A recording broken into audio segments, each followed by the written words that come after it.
Hey guys, how's it going? So today the silo guys are wrapping the job up. The guys are getting all their stuff cleaned up, getting their scaffolding. They just dropped it down. They used cables to lower the hoist to the ground on the inside of the silo. I did not climb the silo yet, but maybe later today we can do that. There's a farm equipment sale not far from us at the end of the week. We have two pieces of equipment that we want to sell there. So gonna get that hauled over there today. Right, Gracie? Gonna grab a pin we have laying in the office. We have a junky flatbed wagon that we use every once in a while, parked up in this building. Gonna hook up to that, and then we will go get the implement we're gonna haul. This is where we usually park the disc bind. We're gonna back that up here then too. Here is our extremely junky flatbed wagon. Bring her back.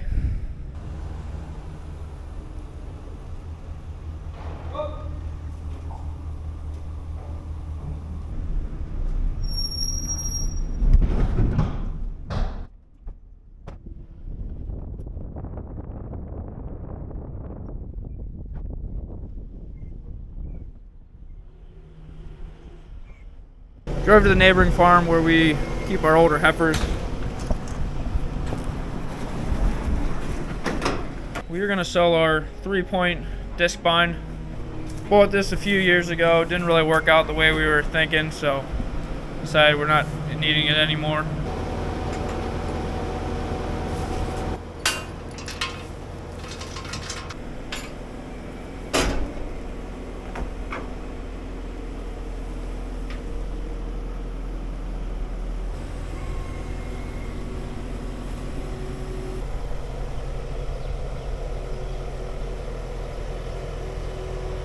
I'm gonna drive up to the parlor there. We have the big hose, I can just rinse it off a little bit. Figured rather than rinse it off, we'll pressure wash it, clean it up a little bit better.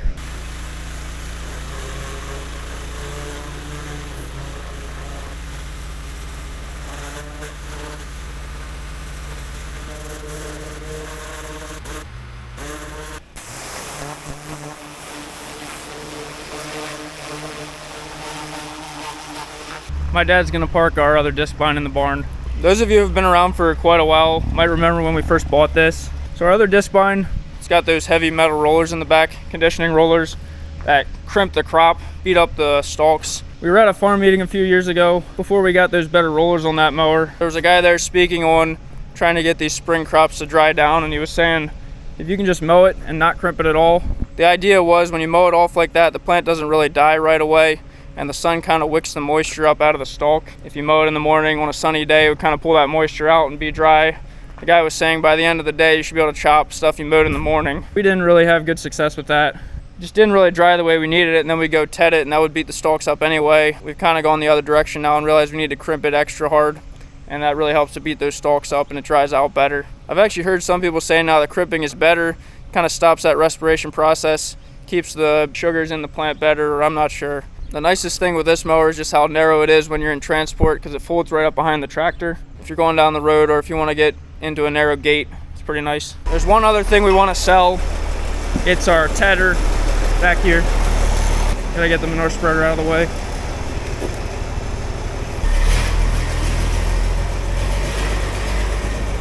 We have this old New Holland rake and this tedder. Every once in a while we want to bail up a waterway. It's nice to have a little rake like that. The tedder we really don't use. Don't really need it. Just takes up a little bit of space in the shed. We might as well get a little bit for it and get it out of the way.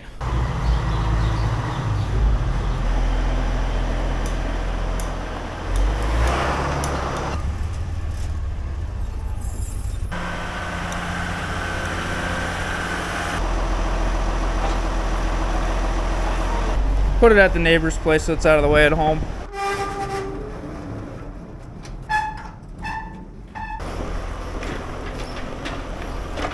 We'd like to try to get the tedder on here as well. I think we can fit it. Put the tongue up over top of the mower there. Silo guys got their truck backed in. They're getting some of their equipment out of here. They have a 20-foot silo to build now, the other side of the county. So they're gonna leave all their forms, but they gotta take some of their other equipment along. Some of their tools and their electric winch and stuff, I guess. The forms are gonna be staying because we got 2 more silos to build. We'll do that in another 3 to 4 weeks. We can get started on the next one.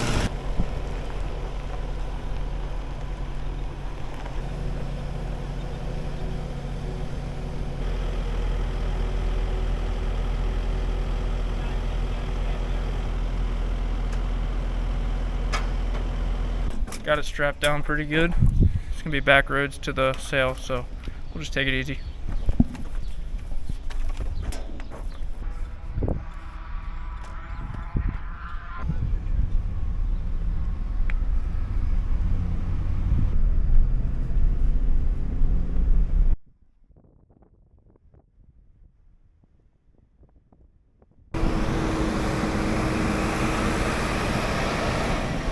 Dad's getting the stuff registered.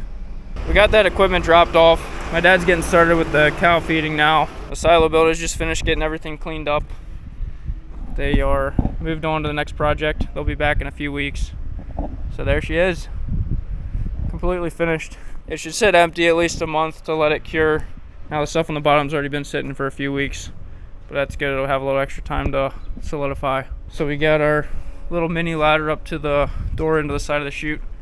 We're gonna have a conveyor coming in, hanging off right here, so we're not gonna be able to climb in the bottom. So they put a door in every ring, every 4 feet, so the unloader can shoot the feed out of the way up through there. The bottom ring, we actually put the door on the other side of the silo, so you have better access to it to get parts in for the unloaders. Here they have the cable for the unloader. We're gonna have a winch attached right here to the side of the silo. We'll have a motor on it, and that goes the way up around and come down inside to the unloader. So they put the bottom door out this direction. If you need to get an auger in for an unloader or for any reason, you just have better access to it. I was actually thinking we should have put that second door on this side as well. Maybe we'll do that with the other silos. The reason is if the feed is right here and we want to work on the unloader, we can't get through this door unless we fork it out on the inside. There will be some space here to get to this opening. The problem is there's going to be a conveyor right in front of it, so we're not really going to have access to that door. Maybe the bottom of it if the conveyor's up high enough. I'm not sure how it's going to end up looking. Doors, it's better if you have 2 hands. Swing in.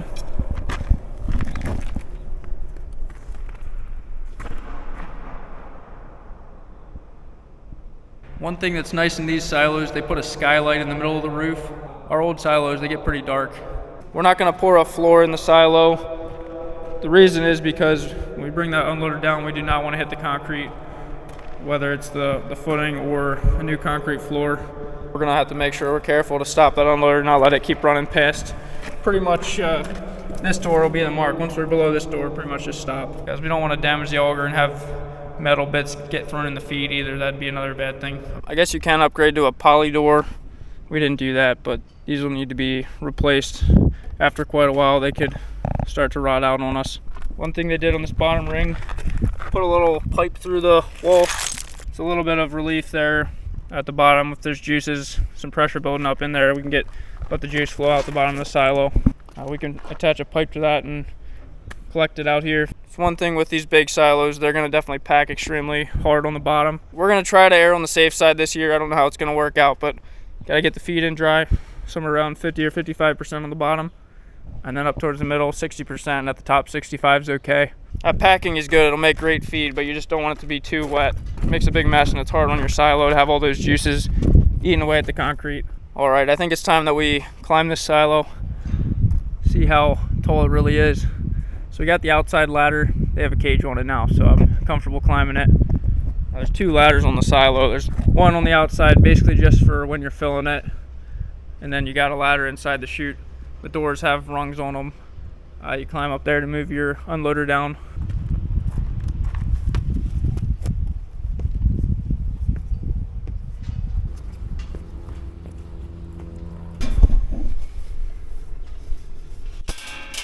We made it about 30 feet up to the first platform. Silo pipe's going up right beside us. This is a steel pipe. You can put a poly pipe, it's a little bit lower cost, like a PVC type thing. We decided to upgrade to the steel. It's just a little heavier duty. If you have to hit on it, if you plug the pipe or something, that's nice. Also, when you're blowing really dry feed, you can have issues with static electricity building up in those poly pipes. We just decided to spend a little bit extra to get the steel. Didn't cost that much more. I like with these poured silos, they're able to pour the ladder rungs right into the concrete, so they're super solid. And then they have this safety cage attached to those. But yeah, they got the platform every 30 feet, so you can just take your time, climb 30 feet, take a little breather, and then keep moving your way up. I mean, climbing 4 30-foot silos doesn't sound too bad. Made it to the second platform. We're about 60 feet in the air. All right, we're 3/4 of the way up. We're getting there. Let's go. Whew, we made it to the top. I'm not necessarily afraid of heights. I think I have a healthy respect for them, but this is a little bit scary. Gonna have to get used to this. Hold it.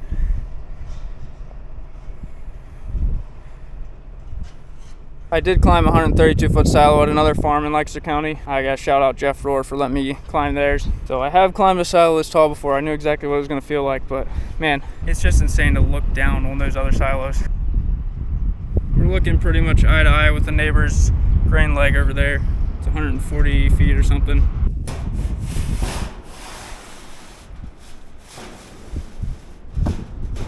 The fill pipe comes up, and then the silo's center filled, so you can see the gooseneck. It's gonna take the feed the whole way to the center of the silo there. And we got the tripod for our Yellow Jacket unloader. Silo guys set all that up, even though the unloader's not here. They made sure they had the tripod. When we're filling the silo, the unloader's gonna be lifted to the top, and it's gonna have a little angle glancer piece on there. The ring will actually be running, so the unloader will slowly spin while we're throwing feed in, and it's just gonna shoot the feed in a circle out towards the walls, so you kind of get even packing the whole way around the silo. So over there you can see the doors coming up through. So we'll have to climb up that inside ladder to move the unloader down the doors as we feed out the silo. There's a door every 4 feet. The unloader is going to be set up that we're going to be able to skip a door, so it'll be every 8 feet that we have to drop the unloader down. It's going to be quite a bit of feed in between each door change, about an average of 100 tons of feed per door change, and that's pretty good.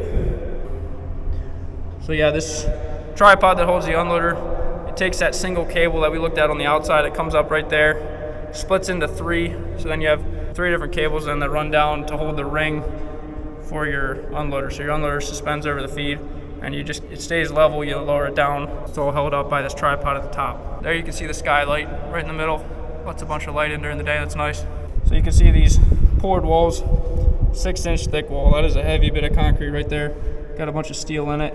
This silo is built by Sollenberger Silo. They're out of Chambersburg, PA. They're kind of the go-to guys if you're building silos. I don't know if there's a lot of other companies doing these nice poured silos.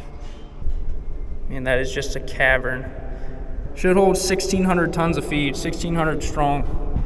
More than all 4 of those little silos combined. All right, let's get down. All right, back on the ground. Man, that wasn't even that bad. I stopped at every one of the stops on the way up, so I wasn't even out of breath. I think if I tried to climb the whole thing in one shot, I'd be pretty tired. Some of you were wondering why we built such a tall silo and didn't go wider. For our spring crop, we only feed about 3.5 tons a day. They do build 30-foot silos, but if you do the math on how much you're going to be feeding out every day off that surface, taking 3.5 tons out a day, it's only going to end up being like maybe a couple inches. That feed freshness is a big concern, so keeping it at 24 feet for the spring crop made the most sense. Now for corn silage, we could have built one 30-footer instead of 2 24s. The 30 by 132s, they'll hold 3,000 tons, or if we built 2 30 by 80s or something, they'd be shorter. I like the feed freshness for the silage better too out of a 24. We're going to be taking off 8 inches a day or something. That's going to stay nice and fresh in the summer. The other thing I really like with the 24-foot unloaders, that narrower silo, it's just easier on your unloaders. 30 feet, that's 15 feet of radius. It's a lot more length to the auger on your unloader, a lot more distance the fan has to blow it. Being able to stick with these 24-foot silos, we felt like long term, we're going to be happier maintaining unloaders. We went with the Yellow Jacket unloaders, and they don't even make a 30-footer. The flexibility of having 3 identical silos, we can fill the empty silos. So this spring, we'll fill this one with triticale, then we'll have 2 more identical silos. We'll fill with silage this fall, and then we'll feed one of those out. So then next spring, we'll still be feeding some of this silo out. We can fill the empty silage silo and keep the robot working. We don't have to worry about the robot being shut down while we're filling and hurrying to get the unloader set back up. The other thing with 30-foot silos, we wouldn't have been able to fit them in here. There's just not enough space to get our blower and tractors in there if you're gonna have 6 more feet of silo there. We'd have to build them over here. Could be done, but I wasn't really afraid of the height. I like the 24-foot diameter more than the 30. It's a little more climbing, but it's, you know, once you're building a silo, you might as well go taller. It's just more efficient. You're getting more value going taller. When you're adding 12 feet to the top, you're not adding 12 feet of fluffy stuff. You're adding 12 feet of the most packed, most dense, stable feet at the bottom of the silo. You could say I don't want to climb a silo higher than 80 feet or something, but would it really hurt to add 20 feet to that? Is that last 20 feet going to just be too much climbing. I can't climb that last 20. I mean, it seems like with all that added capacity, that 20 extra feet gives you, I mean, you're getting a lot of value. And then it's like, well, why not go 112? I mean, it's only 12 more feet. And then it's like, well, 120 is only 8 more feet than that. And then 132 is only 12 more feet than that. I was thinking, in 10 years, am I going to wish we made the silo 12 feet shorter, or am I more likely to wish we had more capacity? And I was thinking, I'll probably be thankful for that extra 12, 16, 20 feet we put on top. You know, it's not a cheap structure, but we might as well make it big if we're going to build it. We feel that this is going to give us high quality feed and be a high value structure for us. Let's climb up the inside a little bit, see how this goes. This is where we'll go to switch the doors.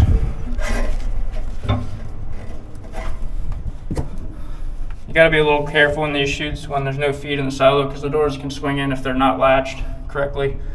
I like in these poured silos, they have a ladder rung in between each of the doors that's poured into the concrete, so you got one you can stand on for sure and trust. And they stuck these windows every 12 feet just to let some light in the chute, so not dark in here at all. The nice thing with this, you can't see how high up in the air you are, so it's not scary at all. But you can also lean back against the concrete back wall. It's going to work out with our feeding rate, that we'll be able to move the door down for the tread cow about every 20 days, and then the corn silage would be about every 10 days. That's with us skipping down an extra door with the unloader, so if it's shooting out of this door, we'll drop it straight down, shoot it out the one at my feet. Seems like quite a distance to drop it, but I'm being told it can be done, so hopefully that works out. But either way, it won't be that often we have to move a door. The other nice thing with moving the doors, yeah, you're gonna have to climb up to the top of the silo at first, but every single time it's moving its way down, and a lot of that feed is gonna be packed in the bottom half of the silo, so you know, you're climbing 50, 40, 30 feet for quite a bit of the tonnage. That's not a big deal at all to me.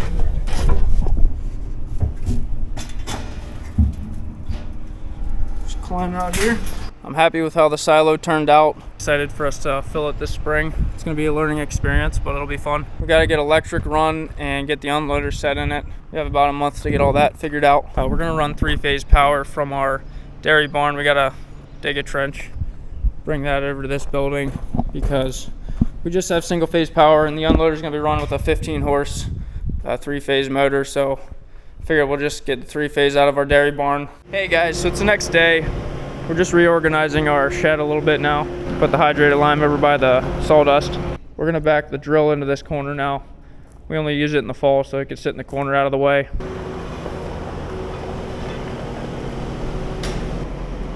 Little bit. Whoop. Yeah, it looks awesome.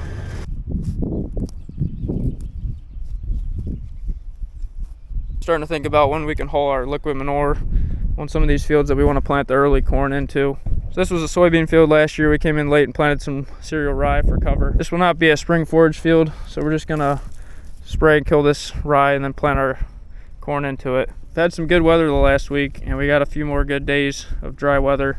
Just gonna see if we can sneak the manure on before we get some more rain. We're in a low part of the field, and you can see it's already getting kind of crumbly. All right, guys, that's gonna be it for this video. Looks like next week we're gonna be able to do some manure hauling, solid manure and liquid manure. So, kind of excited to get some of that done. See you guys in the next one. Thanks for watching.